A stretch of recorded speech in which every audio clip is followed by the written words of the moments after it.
Good morning. I'm Delegate Kathy Forbes, and we're here on the House Committee on Appropriations Pension Oversight Committee Subcommittee for our first voting session.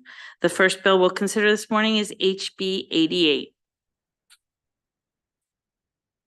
This is the one to essablish immediate vesting for the state superintendent in the pension plan. Currently, there's a section with about 20 some head honchos, big cheeses that have immediate vesting. Normally, it's 8 years, but these are for people that are usually serving terms. So, hence, this would add the state superintendent to that list. Do we have a motion on the bill? And a second? And a vote on the bill. All in favor, say aye. Any in the negative? The bill passes. Next bill is HB 415, the State Police Retirement System and the Law Enforcement Officers Pension System. This has a few amendments.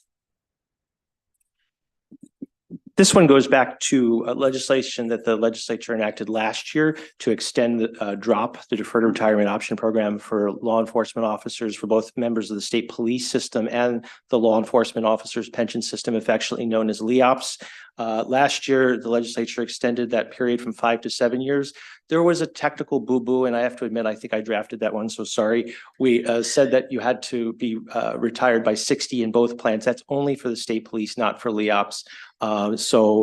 Fortunately, state retirement agency implemented it properly, but we wanted to make sure that everything was clean and tidy in the law. And good thing, this gave us an excuse to use this as a vehicle for another technical correction to a mistake from 2022 or an oversight where the legislature changed a provision for the investment division. Remember, there's an investment division of the state retirement agency.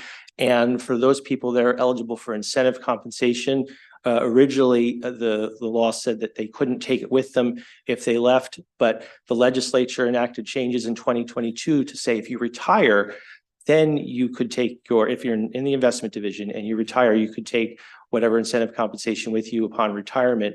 Unfortunately, we didn't realize back in 2022, there was another section that applied specifically to the head of that division, the chief investment officer. So this would just make a correction to that oversight and basically enact the same language to that section unique to the chief investment officer.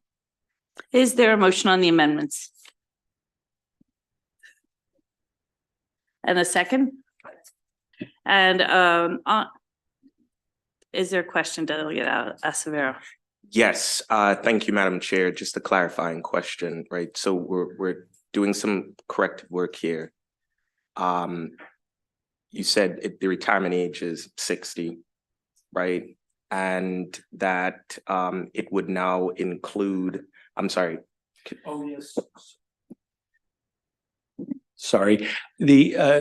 Only the state police have a mandatory retirement age of 60. The law enforcement officers pension system, LEOPS, which is like originally started in 1990 for the DNR police, and now it's like for all the local agencies, does not have a mandatory retirement age of 60. Gotcha. So sorry.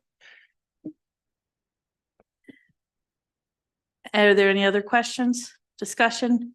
There's a motion to move favorably on the bill and a second. And so all in favor of the bill, say aye. Any in the negative? The bill passes.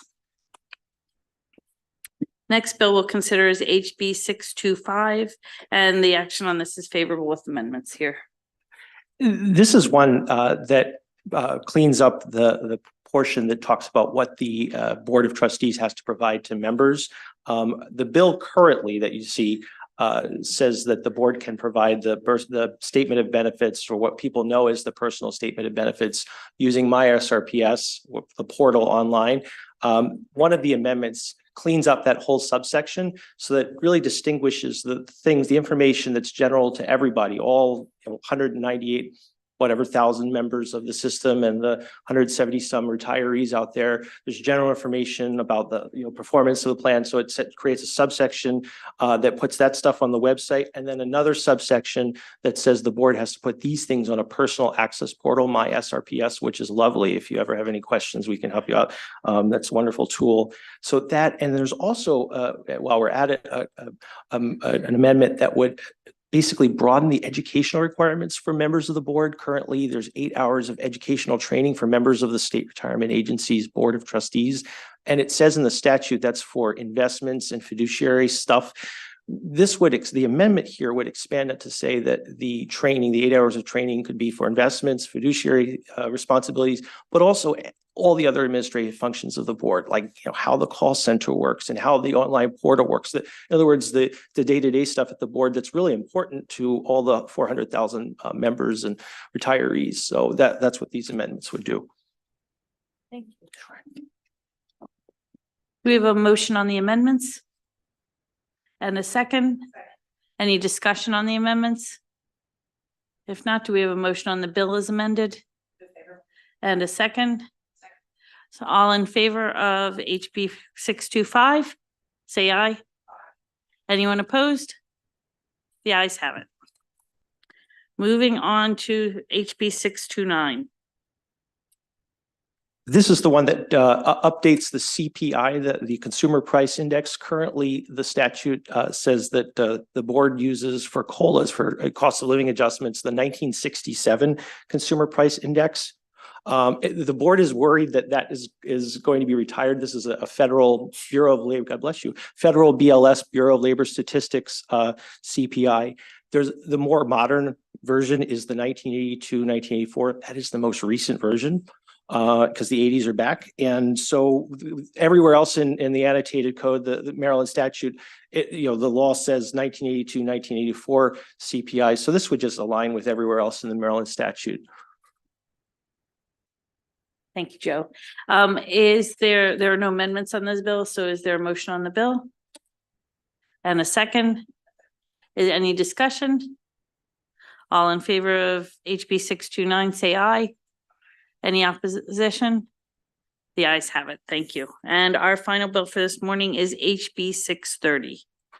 Largely a technical correction because the board found a section that pertained to the law enforcement officers pension system, LEOPS, that was still referring to the member contribution rate. I think it was 4%, that really predates the 2011 changes. Remember, the whole thing was overhauled in 2011. So this would correct that. And it would also change or get rid of a section of the statute that was particular to transfers from the system.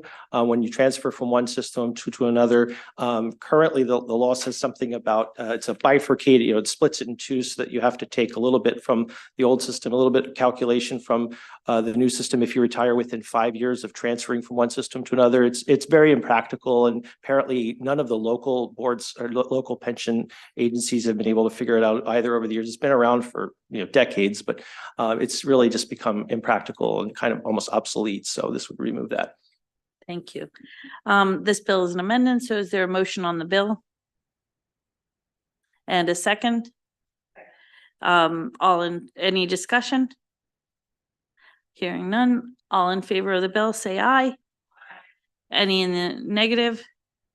The bill passes unanimously. Thank you so much. And that ends our voting session this morning.